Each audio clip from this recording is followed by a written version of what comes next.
তোমার মতো পোড়া কপালিকে আমার বাড়িতে জায়গা দেব? এটা অসম্ভব। সোজা আঙুলে যখন ঘি না উঠে তখন আঙুলটা কিভাবে বাঁকাতে হয় সেটা আমার জানা আছে। ও মালিক, তুমি কি দেখতে পাও না? বোন, তুই আমাকে বাঁচা।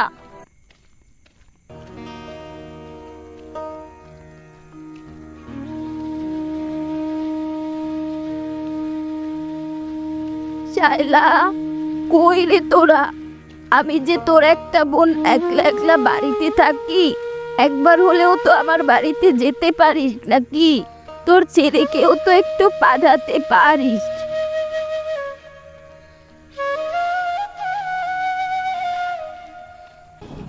না না, অমন কথা মুখেও নিও না। তোমার মতো পোড়া কপাল অপয়ার ঘরে আমার ছেলে কোনোদিনও যাবে না।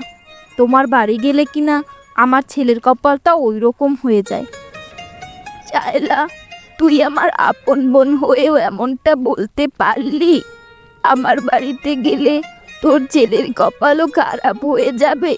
খুব কষ্ট পেলাম তোর কথায়। এত কষ্ট পেয়ে লাভ নেই।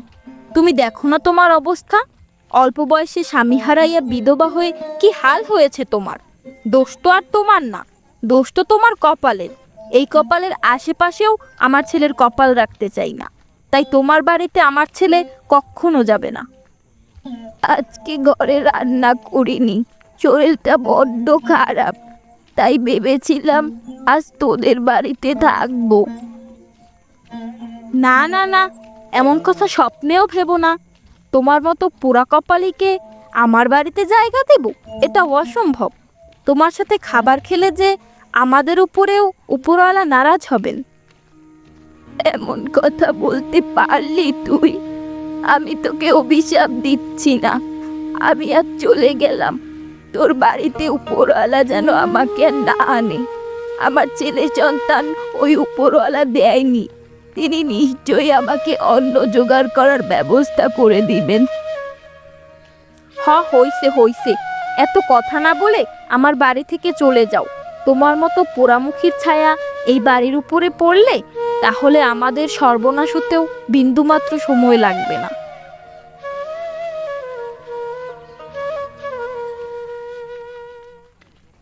মা, কে এসেছিল? এইমাত্র শুনলাম যেন কার কথা। ও তোর বড় খালা এসেছিল, আমি চলে যেতে বলেছি। তার সাথে মিশলে আমাদের কপালও তার মতো পুড়ে যেতে পারে। তুমি এমন কথা কেন বলছো আম্মু? উপরওয়ালা তো আমাদের কপালে যা আছে তা আগে থেকেই লিখে রেখেছেন। হইছে, তোরা তো পাকনা পাকনা কথা বলতে হবে না। চল ঘরে চল, সারাদিন কিচ্ছু খাওনি, দুমুঠো খেয়ে নিবি চল।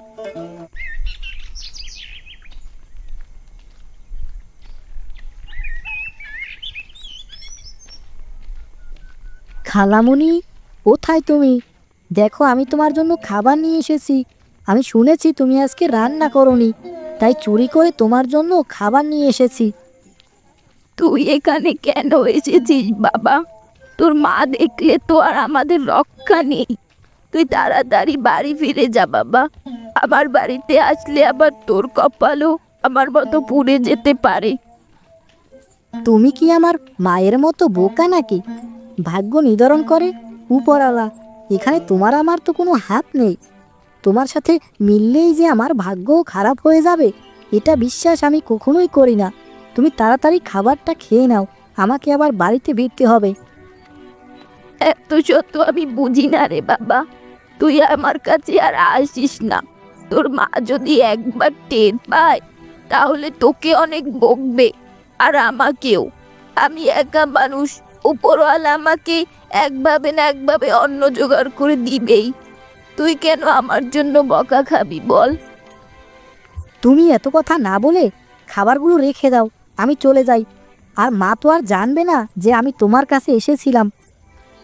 আমার তো তোকে নিয়ে চিন্তা হয় বল। তোর মা যদি দেখে তুই আমার জন্য খাবার নিয়ে এসেছিস, আমাকে তো আর ছেড়ে কথা বলবে না, তার সাথে তোকেও বকবে।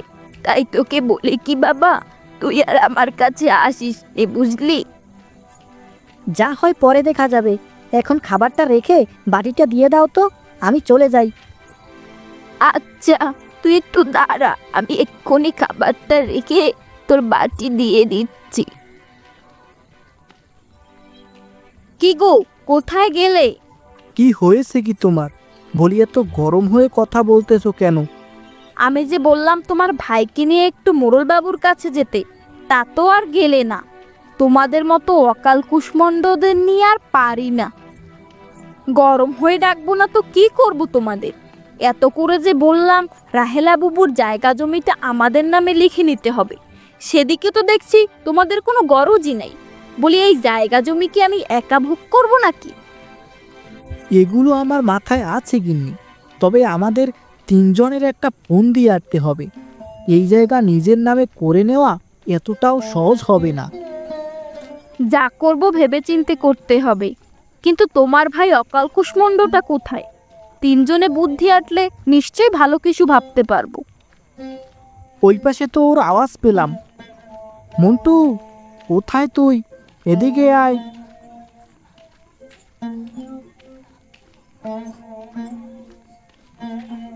কি ব্যাপার, সকাল সকাল এত খোঁজ গল্প যে? কোনো ধান্দা আছে নাকি আবার? তোমার তো কোনো খোঁজ খবরই পাওয়া যায় না।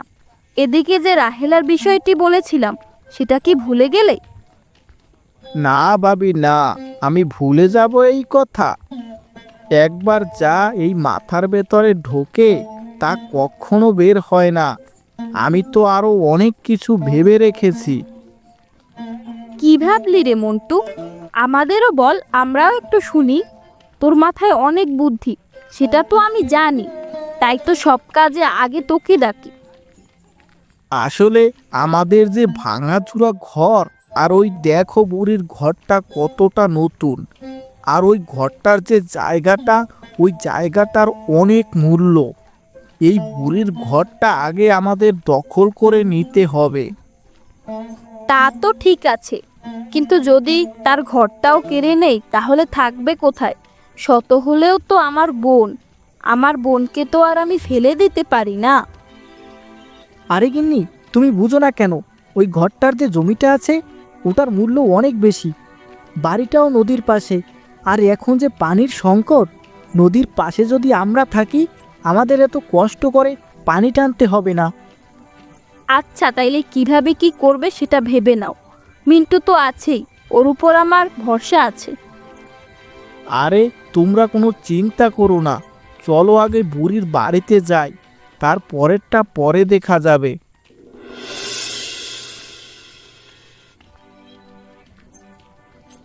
বুবু, ও বুবু, কোথায় গেলি রে তুই?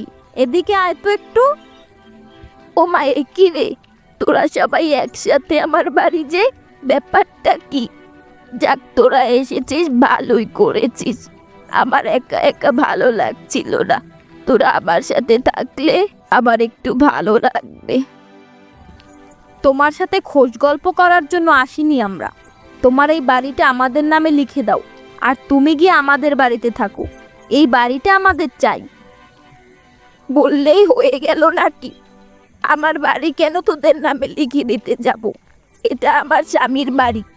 এই বাড়ি ছেড়ে আমি কোথাও যাব না। সোজা আঙুলে যখন ঘি না উঠে, তখন আঙুলটা কিভাবে বাঁকাতে হয় সেটা আমার জানা আছে। দাঁড়া বুড়ি, তোকে কিভাবে যে বাড়ি থেকে বের করতে হবে সেটা আমার জানা আছে। এত বড় সাহস! তোরা আমার বাড়িতে এসে আমাকেই বের করে দিতে চাস? এই আমিও বটি নিয়ে বসলাম, দেখি কে আমাকে বাড়ি থেকে বের করে। এই বাড়িতে আমার স্বামী অক্কা পেয়েছে। আমিও এই বাড়ি ছেড়ে কোথাও যাব না। আমার শেষ নিঃশ্বাস ত্যাগ করা পর্যন্ত কেউ আমাকে এই বাড়ি থেকে বের করতে পারবে না। সোজা কথা যখন শুনলি না, তখন দাঁড়া, কিভাবে তোকে বাড়ি থেকে বের করতে হবে সেটা আমি দেখে নিচ্ছি। ভাইজান, ভাবি, চলো তো এখান থেকে, এর শেষ আমি দেখে ছাড়বো। আরে যা যা, আমি বেঁচে থাকতে আমার শখের বাড়ি আমি কাউকে দিব না। আসছে যত সব আমার স্বামীর শেষ চিঠিটা কেড়ে নিতে। রাহেলা, ও রাহেলা, একটু বাহিরে আয় তো। আমার আবার বাড়িতে কাজ রেখে এসেছি। কে গো এই অবালায়? সে কি মোড়ল বাবু যে? তা কি মনে করে গরিবের ঘরে পা ফেললেন? আপনার তো এদিকে কখনো টিকিটাও খুঁজে পাওয়া যায় না। না রে রাহেলা, কাজে কামে অনেক ব্যস্ত থাকি তো, তাই এদিকে আর আসা হয় না সময় করে। এত বড় গ্রামটার দায়িত্ব আমার কাঁধে, সব কিছু তো সামলে নিয়ে চলতে হয় আমাকে। তা তো ঠিক আছে, গ্রামের মোড়ল বলে কথা, কাজ কাম তো থাকবেই। তবে আমাদের দিকেও তো একটু খেয়াল দিতে হয়। আমিও তো একা মানুষ, আপনারা সাহায্য না করলে আমি বুড়ি মানুষ বাঁচবো কেমনে? তা তোমার বোনের সাথে আর তোমার সাথে কি হয়েছে? তোমার বোন জামাই আর মন্টু তো এসেছিল আমার কাছে। তারা তো তোমার নামে নানা রকম নালিশ দিয়ে গেল। আর বললেন না মোড়ল মশাই, এরা এসেছিল আমার এই শখের বাড়িটা দখল করতে। এই বাড়িটা আবার স্বামীর শেষ স্মৃতি, এটা আমি কিছুতেই হাতছাড়া করতে চাই না। তোমার এই বাড়ির জায়গাটা অনেক ভালো, এই জায়গার অনেক মূল্য। এলাকায় যেভাবে পানির সংকট দেখা যাচ্ছে, তাতে তোমার এই জায়গার মূল্য আরও অনেক বাড়বে। তোমার নামে আমার কাছে নালিশ দিয়েছে ওরা। এটা নিয়ে কালকে তোমার উঠোনে বসবো, তুমি প্রস্তুত থেকো রাহেলা। আমার নামে আবার কি নালিশ করলো? ওরা তো আবার বাড়ি দখল করতে এসেছিল, এখানে আমি আরো উল্টো নালিশ করতে পারি। এত কিছু তোমার জানতে হবে না, সত্য মিথ্যা কালকে যাচাই করে বিচার করব। কালকে সকাল সকাল তুমি রেডি থেকো, তোমার উঠানেই বিচার করা হবে।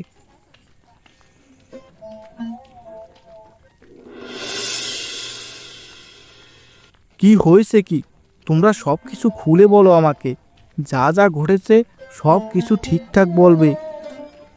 মোড়ল বাবু, আমার বাবির নামে এই বাড়ির জায়গাটা তার বড় বোনের জামাই পক্কা পাওয়ার 1 মাস আগে লিখে দিয়ে গিয়েছিল।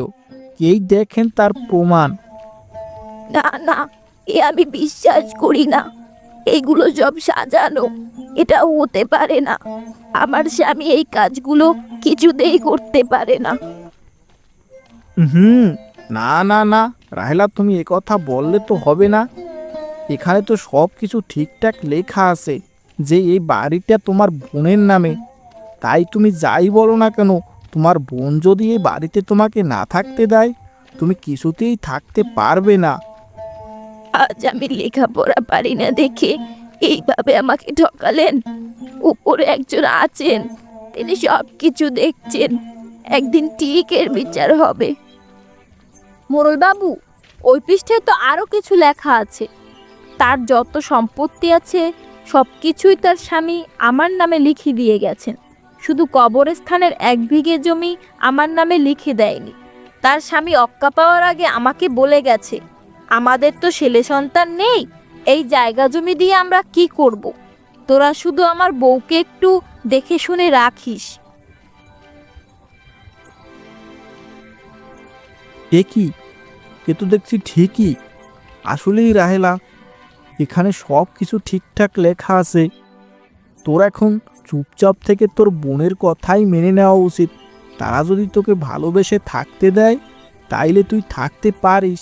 এখানে আমার কোনো হাত নেই রে, আমি কিছুই করতে পারবো না। আমি আজ চলে যাচ্ছি, তবে মনে রাখিস শায়লা, এর বিচার উপরওয়ালা একদিন ঠিকই করবে। আজ আমাকে যেভাবে ঠকালি, তোকেও একদিন উপরওয়ালা ঠিক ওইভাবেই ঠকাবে। শকুনের দোয়ায় কখনো গরু মরে না। এত কথা না বলে আমার চোখের সামনে থেকে সরো, দূরে গিয়ে মরো। আমার সামনে বসে মরলে আমি আবার সইতে পারবো না। শত হলেও তুমি তো আমার আপন বোন। যাচ্ছি যাচ্ছি, তোরা সুখে থাক, আমাকে নিয়ে তোদের এত ভাবতে হবে না।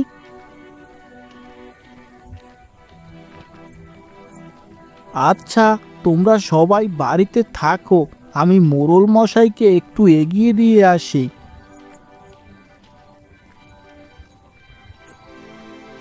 মোড়লবাবু, আপনাকে ধন্যবাদ। আপনি না হলে এই অসাধ্যকে সাধন করা যেত না, এই বুড়িকে এত সহজে হার মানানো যেত না। তুমি আছো তোমার বশে আনা নিয়ে, এদিকে যে আমি খুব বড় একটা খারাপ কাজ করে ফেললাম সেদিকে তোমার খেয়াল আছে? শুধু তুমি বলছো দেখে এই কাজটা করেছি আমি, নয়তো আমি এই জঘন্য কাজ কোনোভাবেই করতাম না। আমি তো বুঝতে পেরেছি, এই নিন আপনার পাওনা করি। আপনি আজ যা উপকার করলেন তাতে আপনার কাছে আমি সারা জীবন কৃতজ্ঞ থাকব। সব ঠিকঠাক দিয়েছো তো, নাকি আবার আমার গুণে দেখতে হবে? তোমাকে তো আর বিশ্বাস করা যায় না। কি যে বলেন, আমি তো আর সবার সাথে ঠকবাজি করি না। আপনি আমার এত বড় উপকার করলেন, আপনাকে কি আমি ঠকাতে পারি? পুরো 1000 করেই দিয়েছি। তাই যেন হয়, বাসায় গিয়ে যদি দেখি 1 করেও কম আছে তাহলে তোমার খবর করে ছেড়ে দিব। হ্যাঁ, এই বলে দিলাম। আরে করি ঠিকঠাক দিয়েছি, যদি কম হয় আরও দিব। এত বড় উপকার করেছেন, আপনাকে কি আমি ঠকাবো? যাই হোক, আমাকে এখন বাড়িতে যেতে হবে। তুমি ভালো থেকো, আমার আবার বাসায় অনেক কাজ রয়েছে। ও মালিক, তুমি কি দেখতে পাও না আমি বৃদ্ধ মানুষ? আমার থেকে যারা আমার জায়গাটুকু কেড়ে নিল তাদের তুমি তোমার মতো বিচার করো মালিক, বিচার করো। আমি এখন কোথায় যাব, কি করব? আমার যে আর কোনো যাওয়ার জায়গা নেই। এর থেকে তুমি আমাকে নিয়ে যাও মালিক, নিয়ে যাও।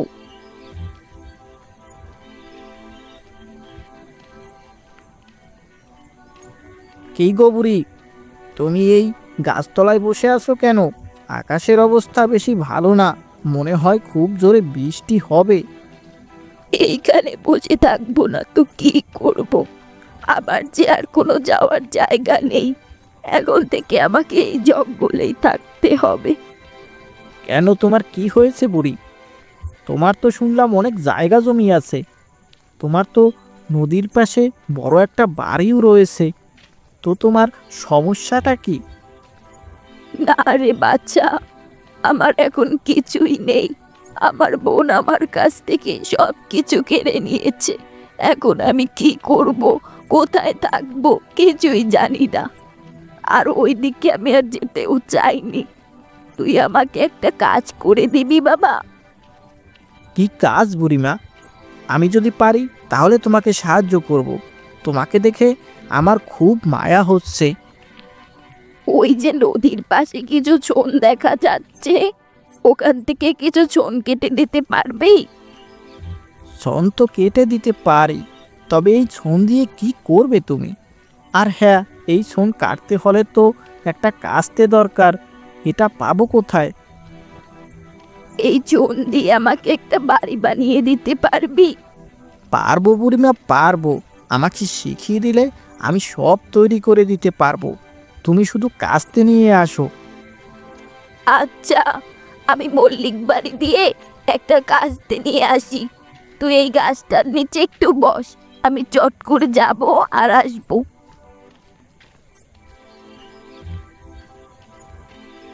বৌমা, ও বৌমা, কোথায় গেলে? একটু বাইরে এসো তো।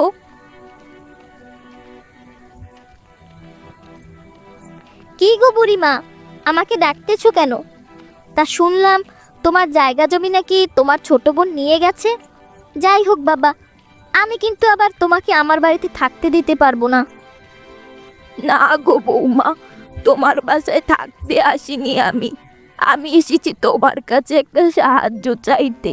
থাকলে তুমি না করো না, আমার যে আপন বলতে কেউ নেই। তোমাকে সাহায্য করার মতো যদি আমার সাধ্য থাকে তাহলে আমি অবশ্যই তোমাকে সাহায্য করব। কি চাই তোমার সেটা বলো। আমার একটা কাস্তে লাগবে বৌমা। আমি চোন কেটে নদীর পাশে একটা ঘর উঠাবো, যাতে আমার পানিরও সমস্যা না হয়, আর কয়েকটা দিন থাকতেও পারি। বাঁচবই বা কয়দিন, ওই কয়টা দিন না হয় নদীর পাশেই কাটিয়ে দেব। আচ্ছা, আমি এক্ষুনি এনে দিচ্ছি, তবে আবার দিয়ে যেও কিন্তু। আমাদের আবার ধান কাটতে কাস্তে দরকার হয়। দিয়ে যাব বৌমা, দিয়ে যাব, তুমি কোনো চিন্তা করো না। এই নাও কাস্তে, আবার কাজ শেষ করে দিয়ে যেও। ধন্যবাদ তোমাকে বৌমা, তুমি আমার খুব বড় উপকার করলে। উপরওয়ালা যেন তোমাকে বাঁচিয়ে রাখেন। আমি কাজটা শেষ করেই তোমার কাস্তে দিয়ে দিচ্ছি।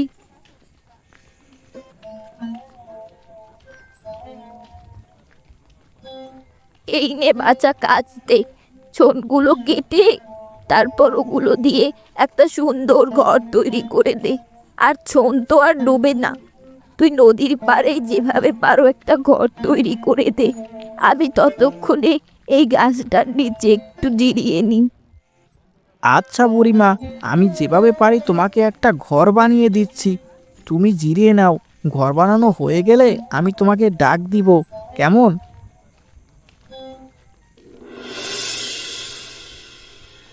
বুড়িমা, তোমার ঘর বানানো শেষ। এবার তুমি তোমার ঘরে গিয়ে থাকতে পারো। আমার সাধ্যমতো আমি চেষ্টা করেছি।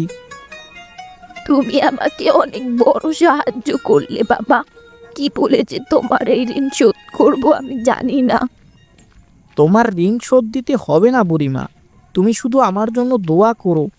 তোমার মতো অসহায় মানুষকে আমি সাহায্য করতে পেরে নিজেকে অনেক বড় মনে হচ্ছে আজ।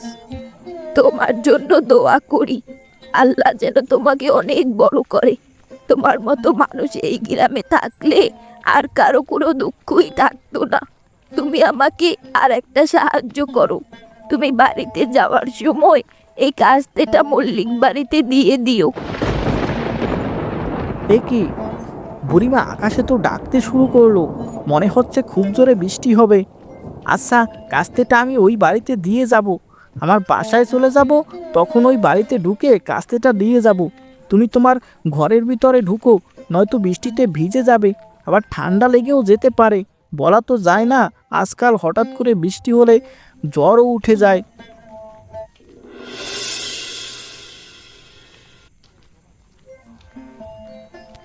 কি গো, এখন আমরা কোথায় যাব?